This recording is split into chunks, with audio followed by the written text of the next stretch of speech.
விடப்படத்து போன எடப்பாடியின் அஸ்திவாரம். சசிகலாவை நேரில் சந்தித்த செங்கோட்டையன். வருகின்ற 5ஆம் தேதி செய்தியாளர்களை சந்தித்து மனம் திறந்து பேசுவதாக அறிவித்த முன்னாள் அமைச்சர் செங்கோட்டையன் சசிகலாவை அடிக்கடி சந்தித்து பேசியதாக வெளியாகியுள்ள தகவல் அதிர்ச்சியை ஏற்படுத்தியுள்ளது. முன்னாள் முதல்வர் ஜெயலலிதாவின் மறைவுக்கு பின்னர் அதிமுகவில் பல்வேறு அதிரடி மாற்றங்கள் ஏற்பட்டு வருகின்றன. ஜெயலலிதாவின் தீவிர விசுவாசியாக அறியப்பட்ட ஓ பன்னீர்செல்வம், ஜெயலலிதாவின் நெருங்கிய தோழி வி.கே. சசிகலா உள்ளிட்டோர் கட்சியிலிருந்து நீக்கப்பட்டு பல அதிரடி மாற்றங்கள் செய்யப்பட்டன. மேலும் கட்சியின் விதிகளிலும் பல்வேறு மாற்றங்கள் மேற்கொள்ளப்பட்டன. இப்படிப்பட்ட நிலையில் எடப்பாடி பழனிசாமி தீவிர ஆதரவாளரான முன்னாள் அமைச்சரும் அதிமுக மூத்த நிர்வாகியுமான செங்கோட்டையன் தற்போது பழனிசாமிக்கு எதிராக திரும்பியுள்ள சம்பவம் அரசியல் வட்டாரத்தில் கூடுதல் பரபரப்பை ஏற்படுத்தியுள்ளது.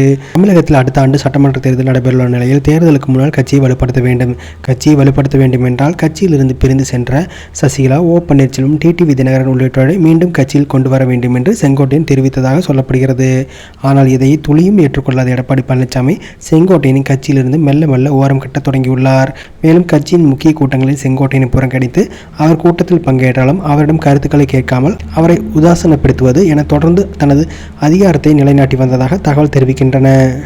தாம் ஓரங்கட்டுப்படுவதை உணர்ந்த செங்கோட்டையனும் எடப்பாடி பழனிசாமி பங்கேற்கும் விழாக்களை கடந்த சில மாதங்களாக புறக்கணித்து வந்தார். குறிப்பாக மக்களை காப்போம், தமிழகத்தை மீட்போம் என்ற எடப்பாடி பழனிசாமி சுற்றுப்பயணம் கடந்த 2 மாதங்களுக்கு முன்பு கொங்கு மண்டலத்தை தொடங்கிய நிலையில் அதே கொங்கு மண்டலத்தைச் சேர்ந்த செங்கோட்டையன் இந்த விழாவில் பங்கேற்கவில்லை. அதேபோன்று அத்திக்கடவு அவிநாசி திட்டத்திற்காக எடப்பாடி பழனிசாமிக்கு விவசாயிகள் நடத்திய பாராட்டு விழாவிலும் செங்கோட்டையன் பங்கேற்கவில்லை. இதனிடையே கடந்த சில நாட்களாக தனது ஆதரவாளருடன் தீவிர ஆலோசனை மேற்கொண்டு வரும் செங்கோட்டையன் வருகின்ற 5ஆம் தேதி கட்சி அலுவலகத்தில் மனம் திறந்து பேசுவதாக தெரிவித்துள்ளார். இது ஒரு புறம் இருக்க, ஜெயலலிதாவின் நெருங்கிய தோழியான சசிகலாவை செங்கோட்டையன் அடிக்கடி சந்தித்து பேசியதாக சொல்லப்படுகிறது. 2 நாடாளுமன்ற தேர்தல், 1 சட்டமன்ற தேர்தல் என எடப்பாடி பழனிசாமி தலைமையில் அதிமுக சந்தித்த அனைத்து தேர்தல்களிலும் தோல்வியை சந்தித்து வந்துள்ளது. இதனால் வருகின்ற சட்டமன்ற தேர்தலுக்கு முன்னதாக பிரிந்து சென்ற முக்கிய தலைவர்களை ஒருங்கிணைந்து மீண்டும் ஒருங்கிணைந்த அதிமுகவை உருவாக்கும் முனைப்பில் செங்கோட்டையன் இந்த அதிரடி நடவடிக்கையில் ஈடுபட்டதாக தகவல் தெரிவிக்கின்றன. இதன் காரணமாகவே எடப்பாடி பழனிசாமி செங்கோட்டையனை ஓரங்கட்டியதாகவும் சொல்லப்படுகிறது.